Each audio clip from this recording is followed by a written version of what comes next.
JOVA podcast. So we drew our inspiration from the Stasa Chorale. Sure. And their story is yet untold. It's yet to be told. In fact, I don't think I myself would be where I am. Where am I? You're on the JOVA podcast. Artistically, if it wasn't for the injection that I got from my experience of the Stasa Chorale, I sing their praises every time, all the time, anywhere and everywhere. Sure. Because I think they did phenomenal work. So, but it was they started in the 80s, 90s also. So the 90s were a very important era and period in kind of tilting the table, right? And then once the table was tilted, it was a question of what's on the table.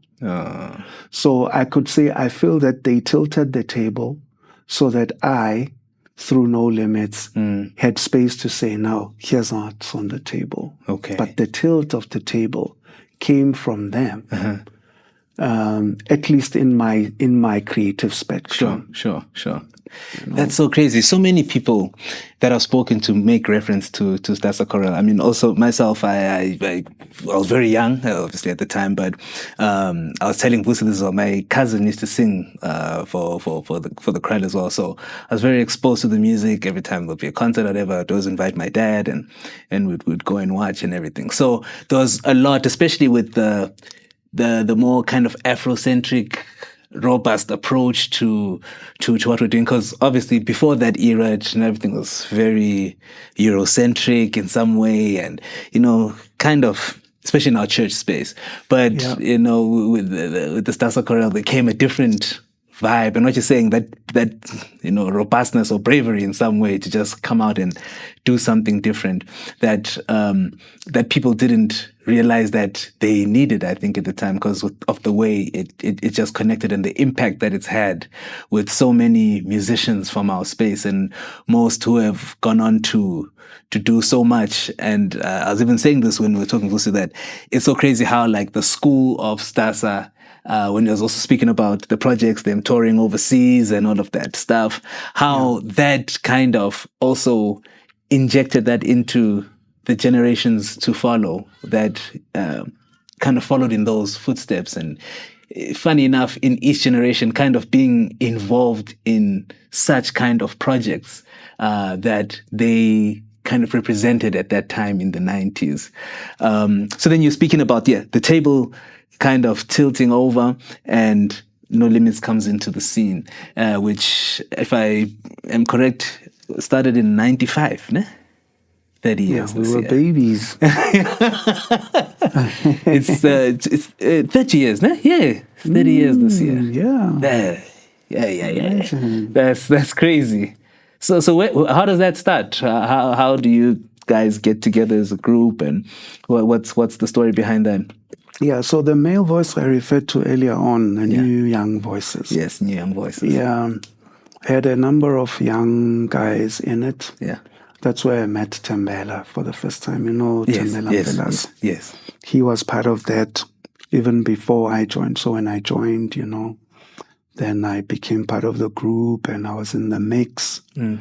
And we built a friendship, of course. And I kind of think he knew where I stood in terms of my values and my commitment to just the musical practice in general. And in 1994, he came, because that group disbanded maybe sometime in 93-ish. Okay. When Sylvester went to the UCT. Okay. He stopped singing. He was the glue that held it together. Yeah. But so guys kind of faded out of the group and they were caught up in their own interests and were not singing anymore. Of course, we did join other male groups that were there at that time, Spirit of Praise. Okay. But, we're just trying to stay afloat musically. So Tembela had an idea, said, you know what? I think we should start a mixed group. Okay.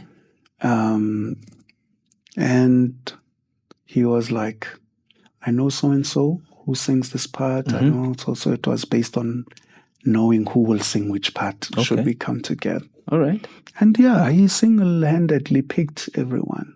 Wandile, he's the one who was like, I'll call Wandile, I'll call Mpumi, I'll call Spongile, and the alto ladies of that time, like Nompula, Sempiwe. Okay. So they came when we got together for the first time.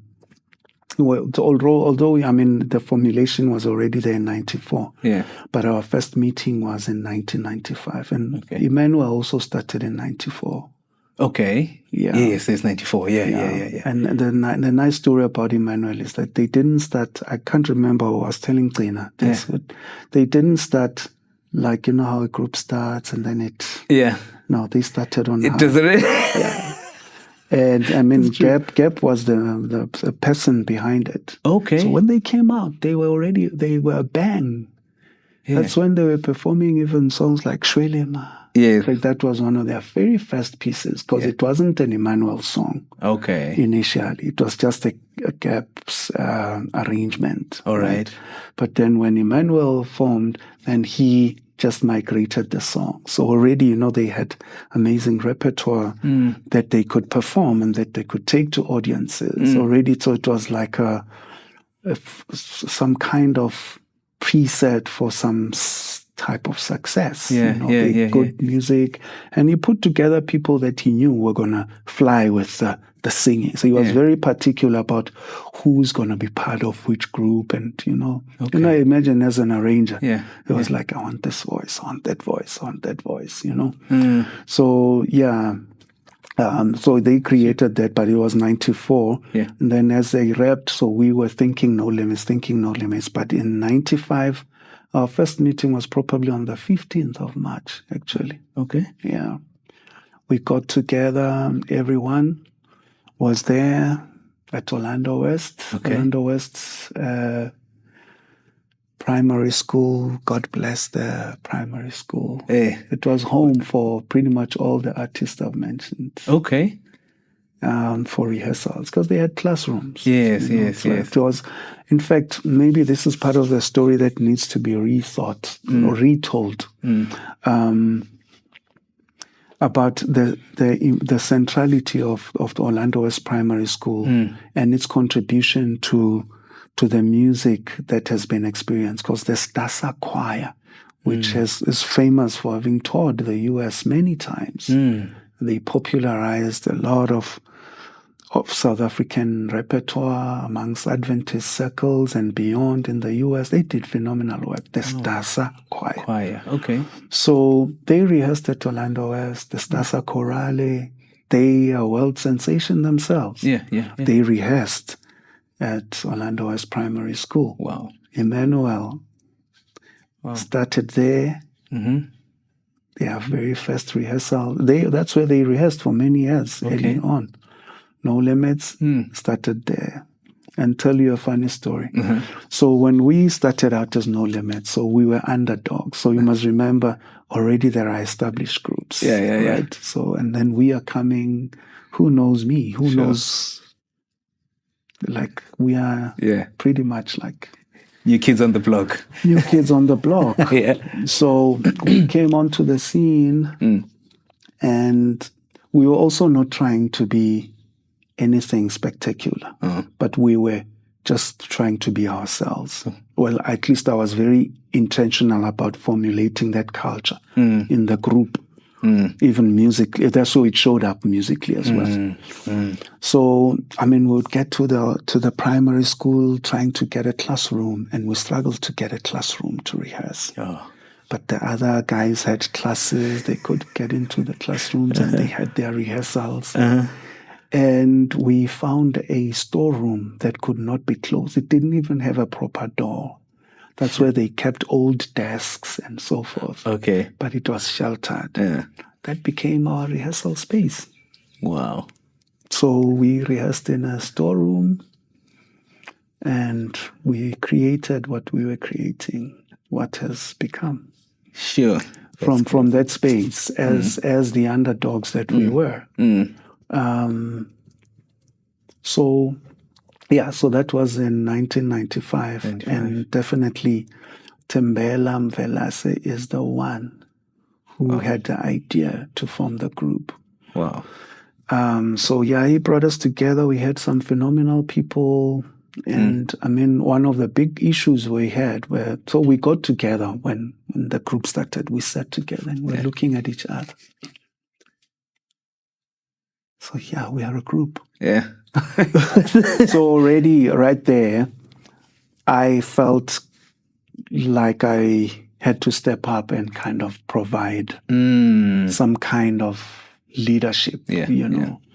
And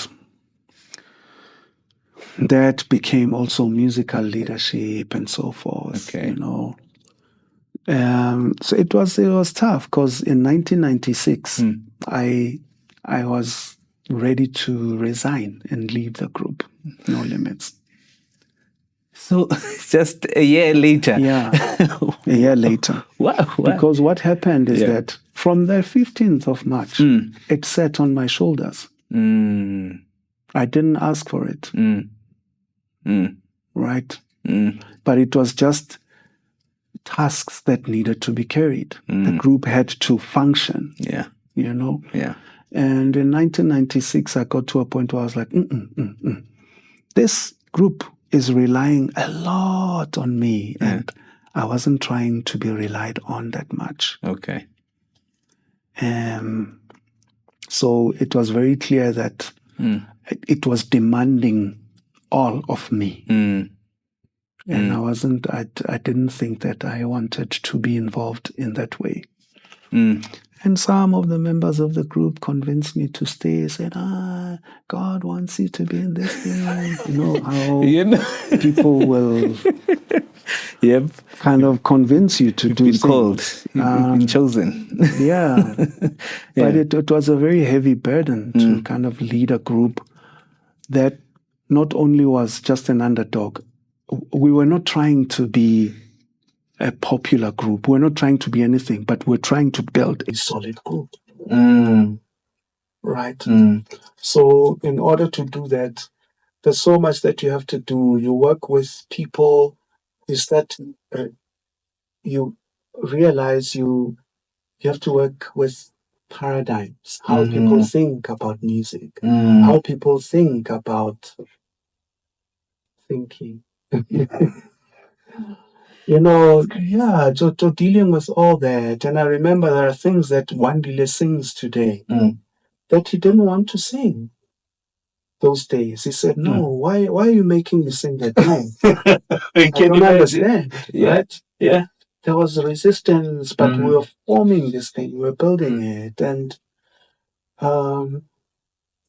so you can imagine that alone, and then realizing that you now have to craft the whole creative agenda for this group. You have to find a sound for it. It's almost like creating a path for this group. So you're working with people who are used to singing certain kinds of ways. They're Adventists. And then you are trying to, for some reason, you also have the confidence from somewhere to break the rules and to push the envelope and the boundaries. Now you are asking people who sing a certain way, who are comfortable singing that way, to kind of also shift with your thinking, right? And trust your leadership, your artistic leadership. So that is not just a function of just the music. It's a function of building trust, but also building a way of being creative together, understanding the voices that are involved and how much you can stretch them and what you can do with those voices. So it was not an easy thing. And then also you have to manage things that have nothing to do with music. You have to do group dynamics, manage relationships. We were very young those days, but we were very serious. We were a serious group. A young, serious group.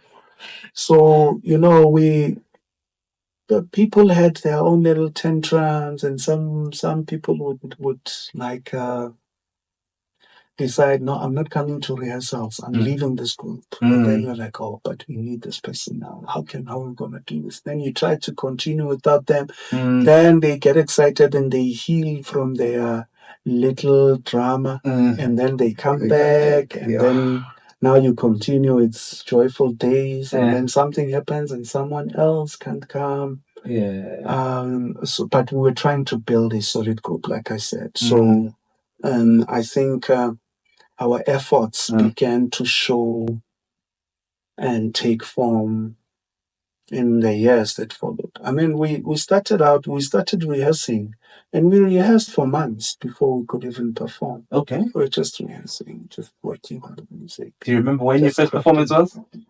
And where that was? I remember early performances. Okay. I don't remember the very first one. Okay. Yeah. I mean, but they were. It was a long time. Yeah. Yeah. Okay. Yeah.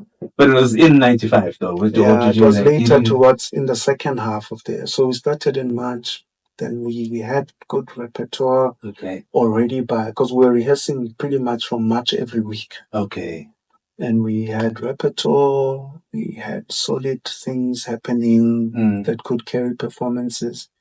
But it was like maybe in the third quarter of the year where we might have started thinking a performance. Performance thing. You know, there's something so deep about what you're sharing.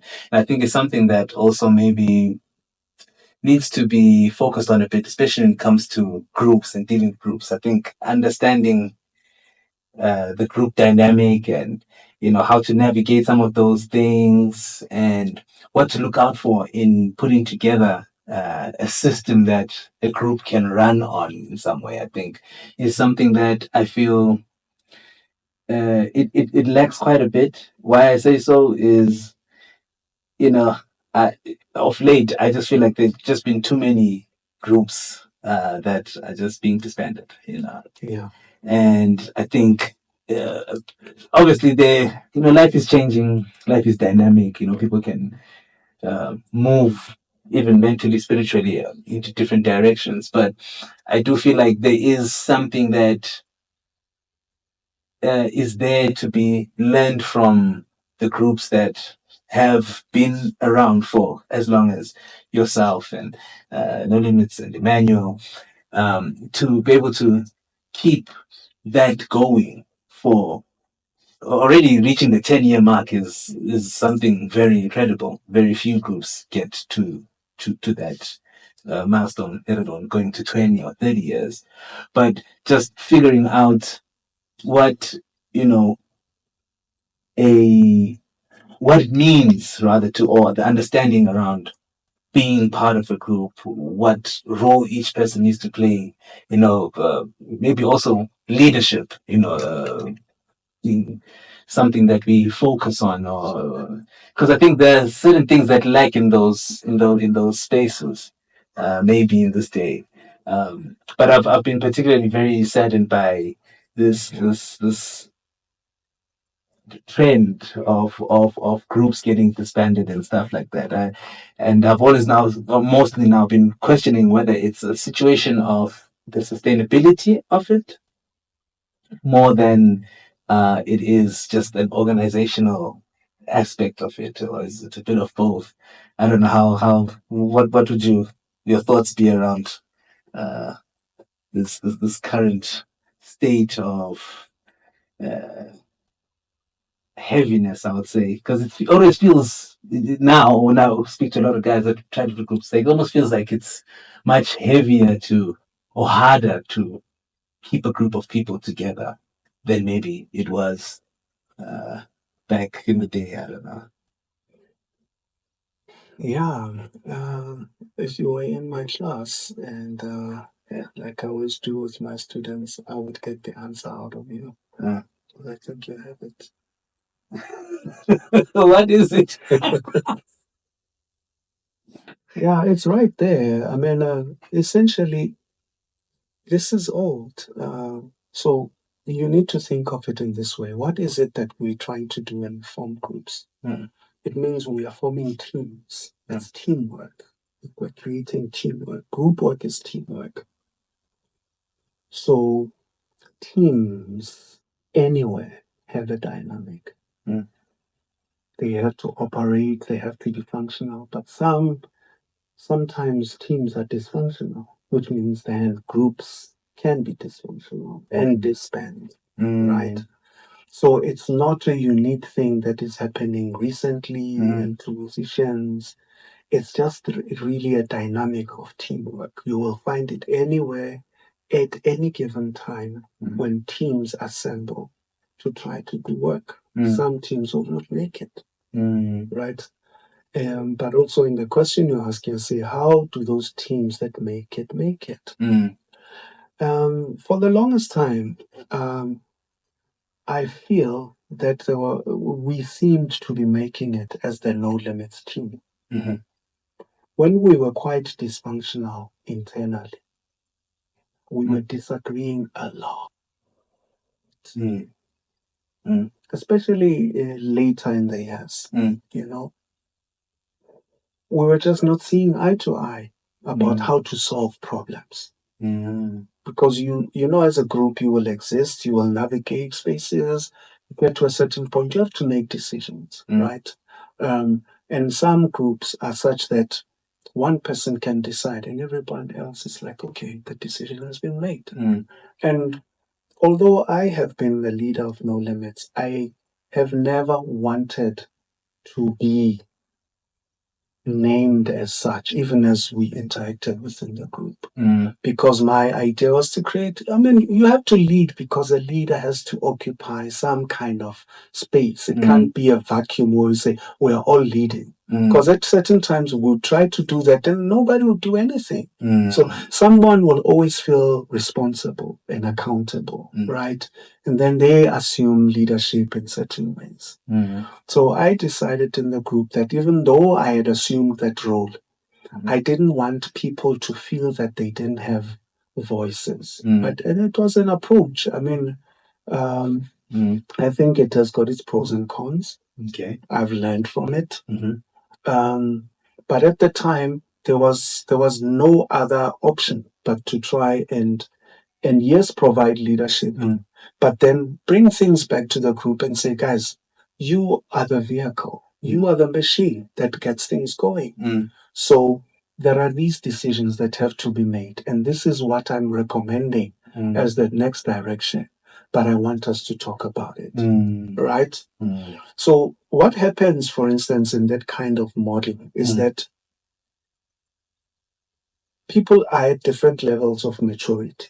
Okay. Some people will read that and say, oh, okay, well, we are not really carrying the responsibility to lead this thing, but we are being given a responsibility to contribute to decision making, right? So they realize that they have there's some kind of culture that says we can have a dialogue of some sort, right? But then the problem with that is that then you invite people who their consciousness and sensibility is not attuned to the imperatives of the group, the urgency of things, who just come and sing. And when they leave, they go back to maybe their own circles and life. But you carry the group and you are laboring for the group. And so some things and some issues are more heightened for you because of the role you occupy or the seat you occupy. Sure. So then you bring this to the group, and then other people now get accustomed to the culture of contributing to discussions about direction that should be taken. But now what I have learned is that model wasn't necessarily working all the time, or wasn't the best model all the time, because it got to a point where people who are not totally invested in certain issues of the group were tasked with the responsibility of decision making. Okay. Right. Okay. Where I could have just really made decisions. I still let them speak their voices to decisions, including so many things. But one of them, including one of the trips we took overseas, and that I had labored for years to consolidate. So we consolidated a tour. So we went on to that tour, but we had been working on going there for years. But some of the members don't know necessarily that when you finalize a tour, what labor has gone into it, even before they came into the group, right? So they are part of it, but then they have to make decisions. So you involve them in decision making at a certain level. You hear them out. What do you think? Sometimes you provide the context, but you think they get it, but they don't get it. So you see how they make those decisions or how they speak back. And so, at a certain point, we had to abandon a very lucrative tour because of that dynamic of people in the group who had no sense of what had gone into this previously, who were not necessarily even very involved in organizing that latter part, which became a tour. But because of that way of making decisions, their influence in us discarding that tour was great and was absorbed, right? I've gone into this because at any rate, we don't want to be all flowery about the already elusive music industry. So I was telling Fezile that it's the industry of illusions. Sometimes people appear a certain kind of way, but you also realize that when you are in this as a minister, you're not a celebrity. You are just upfront. You are just known a lot. You are just seen a lot, but you're not a celebrity, right? You have a responsibility through the microphone, through the music, to reach a lot more people through what you do. So we've got to walk away from the celebrity mindset and realize that we're just responsible, or we carry responsibilities, responsible for whatever, leading people a certain kind of way.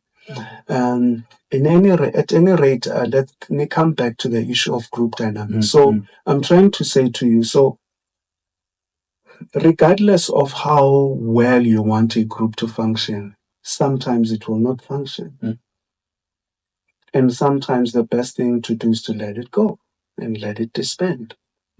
But sometimes when you see a group continuing and you think, this group is still going on, it could be very dysfunctional, but it could just be chronologically existing, but not necessarily very productive, existing.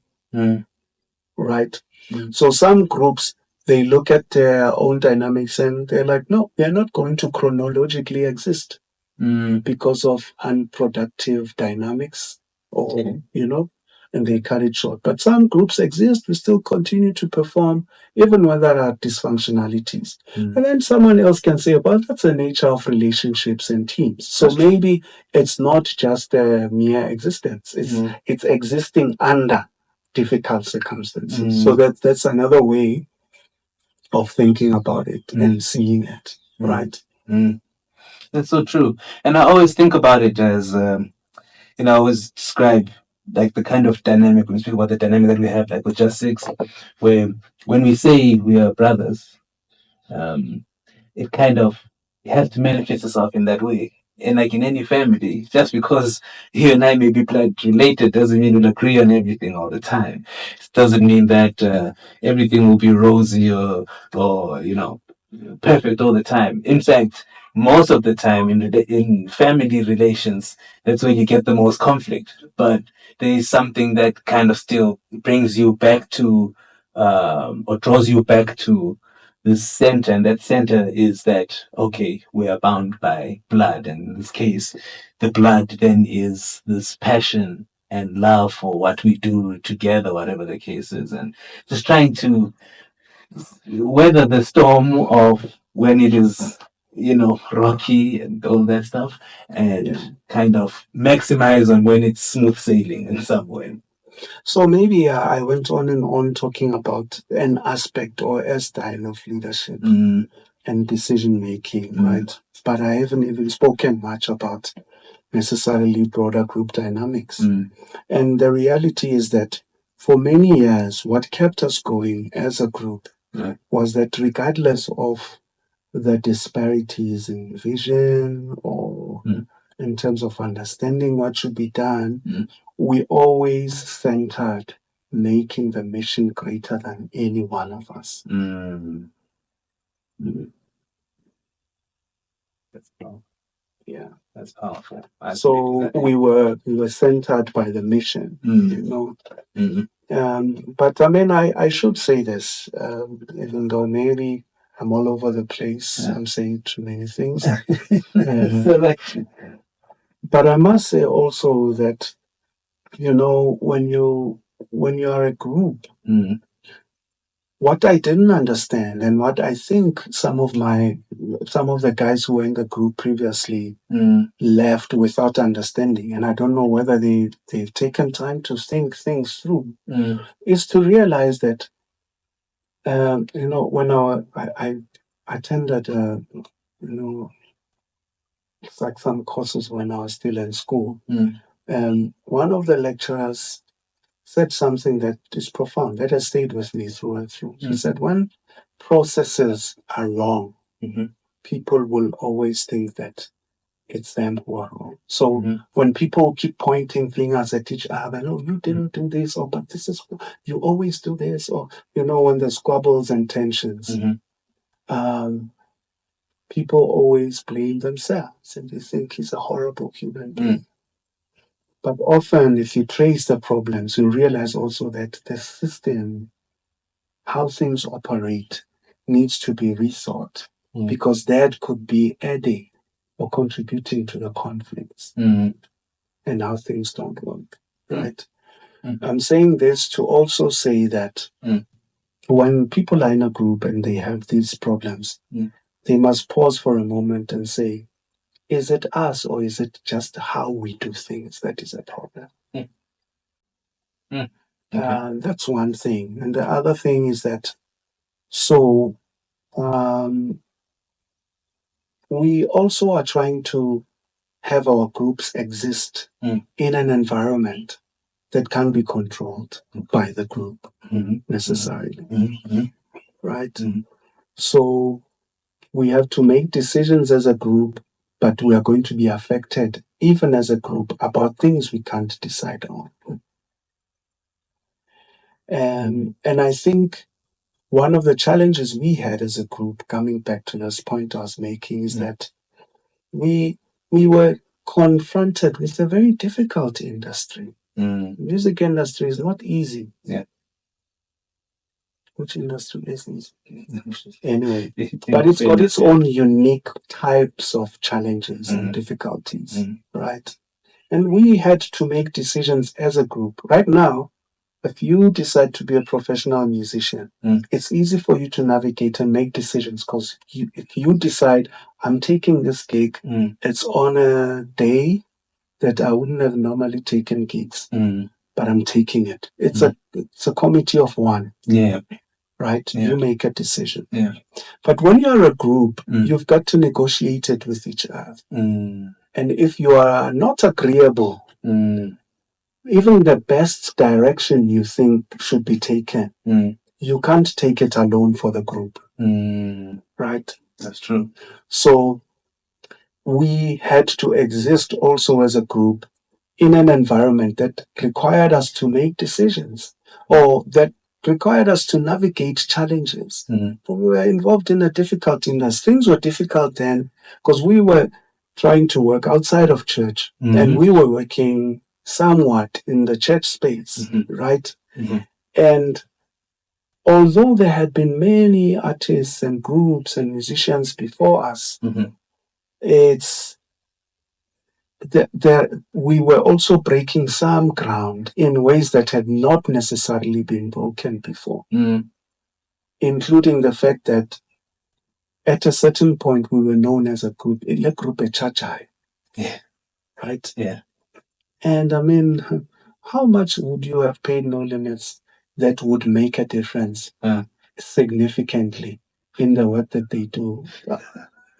Because you can't buy water. You buy the bottling of the water. That's true. It's not the water that you're buying. Yeah. It's that someone has gone to take that water, put it in a package for you. Yeah. So when we present music, we are not buying the music. You are buying the efforts that bring it all together. That's what you pay for. Right? Yeah. So that's what is happening, right? So then we were known as that group that, I charge, and we were called names everywhere. Yeah, but you must remember that that's the price you pay sometimes for pioneering. Yeah. Right? Yeah. And I sit back these days and look at how people would invite Adventist group and say, so how much should we prepare? Right? Yeah. And I'm like, whoa, what? Wow. Right? Yeah. And I knew back in those days, some things somewhat prophetically, that we were not doing it for ourselves. Whatever it is that we were doing, we were working with our church people, our environment, to help them learn to appreciate music as a ministry. And we may not have all that we desire to have in our pockets, in our coffers, in our backyards, but we definitely have achieved something that we longed for the work of music, or the work that God is doing through music, to be supported and resourced, even if it's in private wins or if it's in small pockets and small wins, right? So for people to be experiencing this today and being invited and, being prepared a budget for, we had to go through pains to deal with that. Sure. Oh, that's it. That's about it. So thank you very much for tuning in.